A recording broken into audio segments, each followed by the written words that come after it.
Tantangan yang paling nomor utama adalah diri sendiri.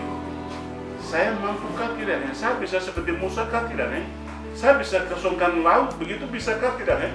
Saya bisa kasih makan makanan yang tidak dikata, bisakah? Percaya. Oh, begitu. Ya memang Allah itu sesuatu yang tidak mungkin bagi kamu, dia bisa lakukan. Jadi kau percaya saja. Gitu. Ya sudah. Kalau begitu terjadi sudah. Ya, jadi akhirnya dia mengerti. Allah coba bawa pikiran dia, atau malaikat Tuhan itu coba bawa pikiran Maria dari manusiawi tadi, yang masuk akal tadi, yang biasa manusiawi tadi, dia mau bawa ke pikiran Tuhan Allah. Dia masuk ke Tuhan Allah supaya sesuatu tidak masuk akal itu yang dia mau harus percaya. Jadi Allah mau bawa dia begitu. Yusuf juga sama, begitu. Nah itu yang disebut Allah itu ajaib.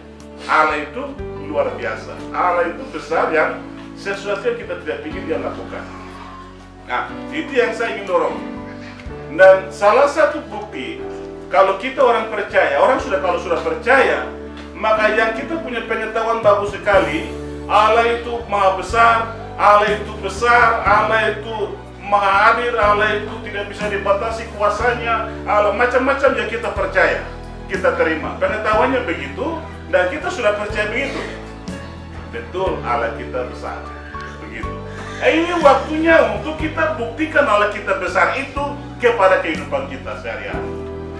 Kalau kita percayanya sudah bagus, mengerti firman Allah sudah bagus, tapi kalau yang mengerti ini belum terjadi, maka itu iman yang orang bilang apa?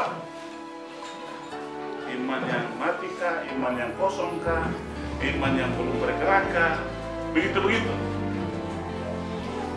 Kita sudah mengerti betul, tidak salah, secara pengetahuan sudah oke. Tapi yang kita mengerti itu harus kita lakukan, supaya yang mengerti itu menjadi hidup dalam kehidupan kita. Itu yang disebut iman perlu bukti. Iman perlu bukti.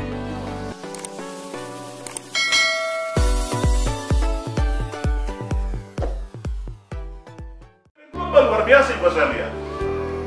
Saya perhatikan di media-media itu kirim ayat, renungan segala macam gitu saya perhatikan.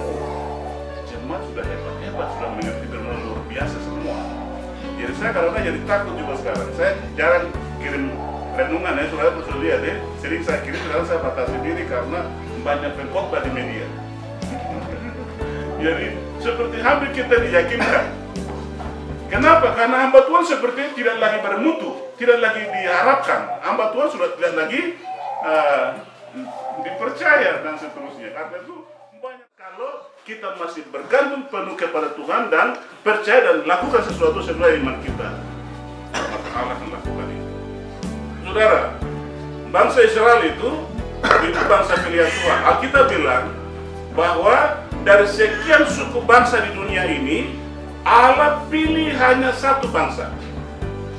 Alkitab bilang, semuanya itu kepunyaanku.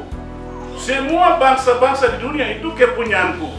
Dari semua kepunyaanku itu, saya hanya pilih satu saja, yaitu bangsa Israel.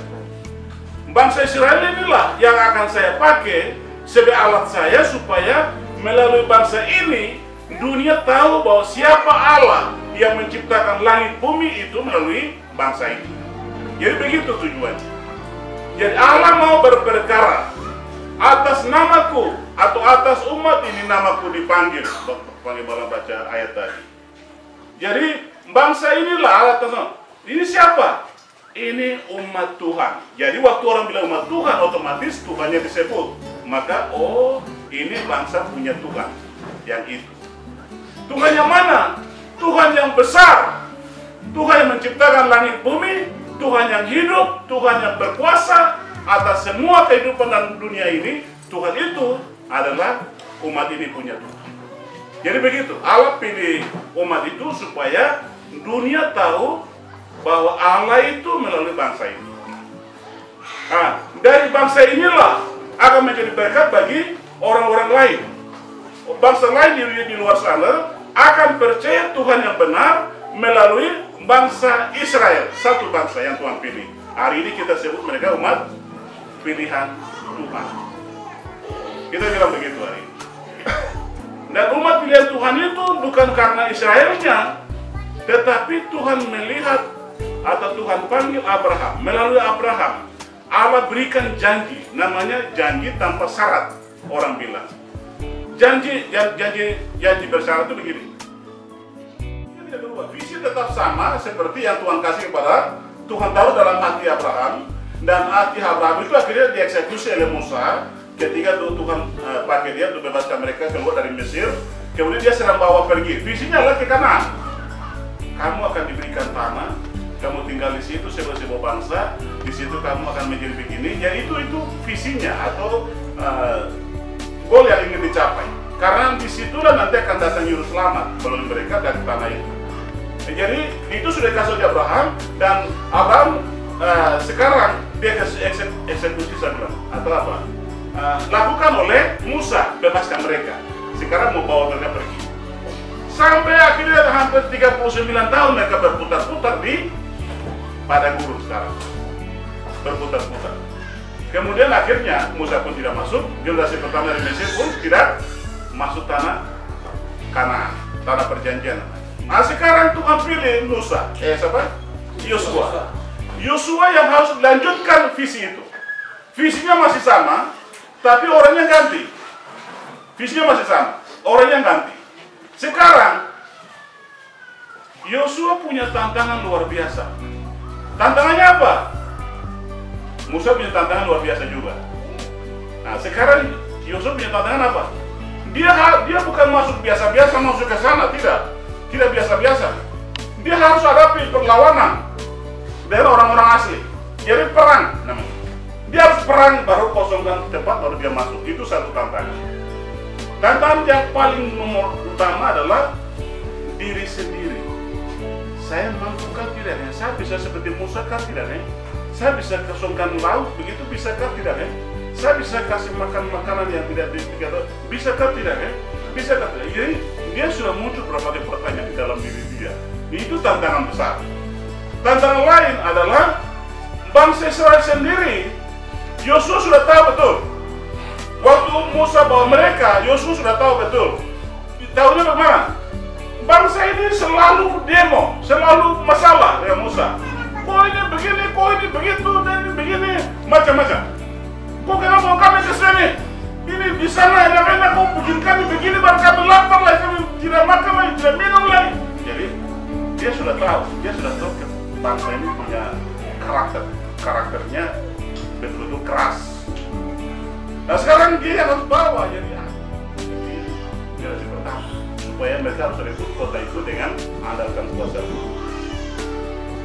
Saya berkata kepada gereja kita hari ini, gereja Indonesia, jemaat Gidi, orang Kristen di tanah Papua.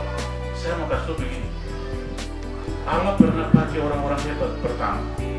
Waktu zaman misi, orang-orang sederhana, Tuhan pernah pakai mendudukan tanah ini. Orang bilang tanah Injil, Papua tanah Injil. Bukan karena kita, orang tua pernah tetapkan langkah yang bagus. Gereja ini juga tetapkan langkah yang bagus. Itu yang membuat orang bilang Papua tanah Injil, Papua tanah Kristen, dan salah satunya adalah gereja Injil di Indonesia. Kalau kita perhatikan orang tua kita, orang-orang hebat Tuhan pernah pakai.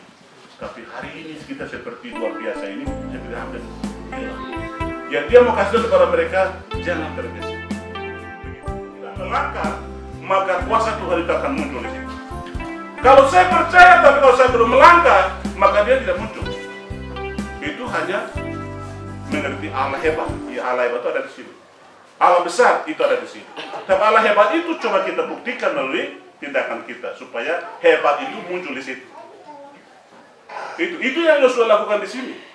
Jadi kalau Yosua perhatikan di sini, Tuhan bilang begini, Yosua, sebentar lagi saya akan bawa kau menyeberangi sungai ini.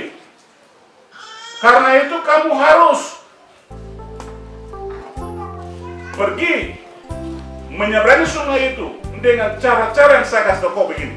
Kemudian cara-cara dia kasih tahu. Ayat sebelumnya dia sudah kasih tahu. Dan yang kita baca tadi adalah dia bilang apa? Seperti sebab besok Tuhan akan melakukan perbuatan yang ajaib di antara kamu.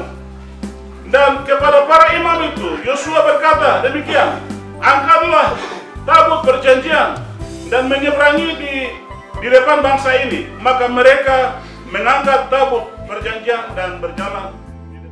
Alau nemunenu, alau nemu anggora, ala tingko, ala molela lo, kamu berarti Allah. Kita sudah percaya itu.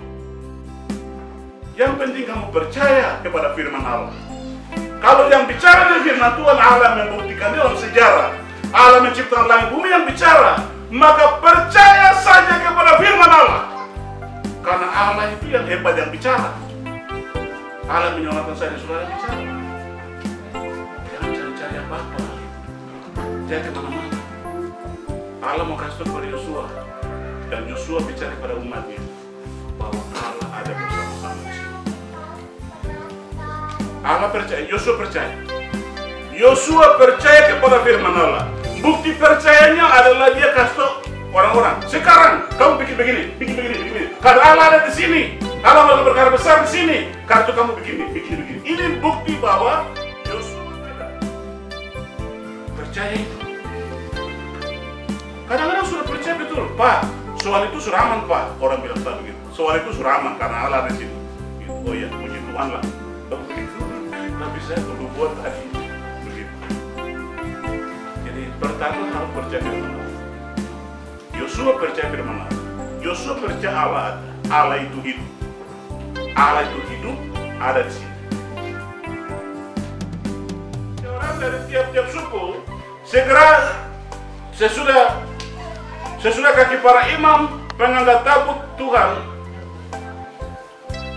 Tuhan semesta bumi berhenti di dalam air sungai Yordan, maka air sungai Yordan itu akan terputus.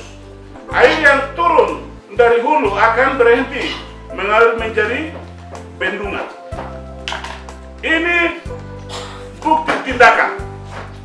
Orang sudah percaya firman Allah, bagus, Allah kita besar, Allah kalau berkata besar, dan seterusnya. Sekarang Yosua melakukan tepat seperti yang Tuhan beritakan kepada Yosua. Jadi dia harus memasukkan para imam di dalam. Kemudian 12 suku dia harus masuk di dalam. Ada pesan di belakang nanti. Waktu kalau suruh baca terus nanti ada pesan di belakang. Secara khusus nanti mereka akan membawa 12 batu untuk taruh di seberang untuk membuat semacam satu mezbah untuk mengingatkan kita sendiri. Nah, waktu saya bertindak maka kuasa akan muncul. Sudah ingat tidak? Tahu tidak? 5.000 orang Yesus kasih makan dengan apa? Roti berapa? Ikan berapa? 5.000 orang. Dan Alkitab bilang hanya laki-laki yang disebut 5.000 orang. Waktu itu perempuan datang tidak? Anak kecil datang tidak? Kalau seandainya 5.000 orang itu bawa istri semua. Ini hanya kita coba matematika atau berandai-andai saja. Kalau 5.000 orang itu semua bawa istri satu-satu, berapa? Sudah 10.000. Kalau anak satu-satu 15.000. Kalau dua-duaan atau keluarga lagi. Jadi tidak tahu, yang penting 5.000 lah, kita berhenti 5.000. 5.000 orang dikasih makan dengan 5 roti dan coba logikanya bagaimana? Coba logikanya masuk akal kan tidak? Roti itu siapa bikin besar? Bagaimana potongnya atau kecil? Saya kok tidak tahu, kayaknya waktu itu kalau canggih kok tidak ada, jadi kayaknya kecil. Ya ukuran tidak tahu, terserah yang besar begini tidak apa-apa juga. Yang penting 5 yang besar begini kah? Gitu. Atau mungkin 5 kecil begini kah? Tidak tahu. Yang penting 5 roti dan 2 ikan. Murid-murid sudah takut. Wah, Yesus ini bagaimana ini? Maju kan tidak deh? Ini banyak ini. Lihat barang, lihat Tuhan Yesus. Aduh, ini bagaimana? Saya daripada malu saya pergi kan. Karena kalau orang tuan acara itu, ini biasa lakukan pasti ini. Ini biasa masa-masa banyak. Selalu orang sebelum ini kasih percaya. Ada. Sampai mereka bawa kembali. Lolas itu kembali bawa isi. Perlu melangkah, perlu bertindak, perlu tindakan. Sudah mengerti betul, perlu tindakan. Yosua mengerti betul Allah kita, Allah hidup ada di sini. Setelah percaya dia bilang maju. Dia bilang betul maju, sungai terbelah. Perlu melangkah, perlu tindakan. Iman kita sudah bagus, perlu tindakan. Perlu tindakan. Jadi percaya firman, kuasa firman. Yang kedua harus kita melangkah. Waktu kita melangkah, poin ketiga, mujizat nyata. Kuasa Tuhan, perkara ajaib itu akan terjadi waktu saya melangkah dengan percaya Tuhan. Allah ya bikin, jangan saja bikin, no. Allah akan buktikan kuasanya karena saya mengandalkan Tuhan. Saya masuk ke alamnya Tuhan dan saya mau jalan. Karena Allah akan bekerja. Saya berdoa, dia patah-patah semua satu-satu taruh di 12 bakul itu. Kemudian ikan yang itu dia patah-patah di 12 itu. Dia bilang kamu bawa. Kalau kamu kasih makan. Dia bilang begitu. Waktu melangkah pasti Petrus yang biasa reaksi cepat ini dia pasti saya pikir begini. Waktu dia bawa bakul itu, mungkin langkahnya pelan-pelan karena dia sambil ragu di makanan ini. Karena yang ini diambil ini sudah habis langkah. Jadi dia sudah pikir. Jalannya tidak cepat seperti orang biasa. Kadang-kadang orang lain itu langsung lari karena memang banyak bisa ambil juga jadi lari langsung. Ini tidak bisa lari punya. Datang. Untuk sambil dia itu.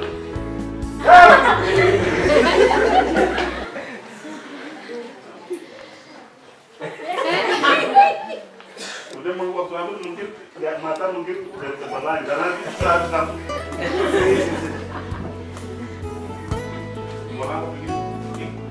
Ada. Waktu dia ambil mau langkah kedua ada lagi di sini. Sudah ambil tapi ada. Dia sedikit semangat karena ada lagi. Ada lagi begitu. Jadi yang Allah lakukan, Allah tambahkan itu adalah ketika orang melangkah baru Tuhan tambahkan di sini. Waktu masih ada dia masih pegang satu. Waktu dia melangkah kasih ini dia baru Allah terus tambahkan. Itu yang namanya iman. Jadi jangan ragu-ragu kalau Tuhan bilang langsung jalan, bukan? Tidak boleh, ini Tuhan yang bilang. Iya tidak? Ini Tuhan yang bilang. Kenapa saya pelan-pelan?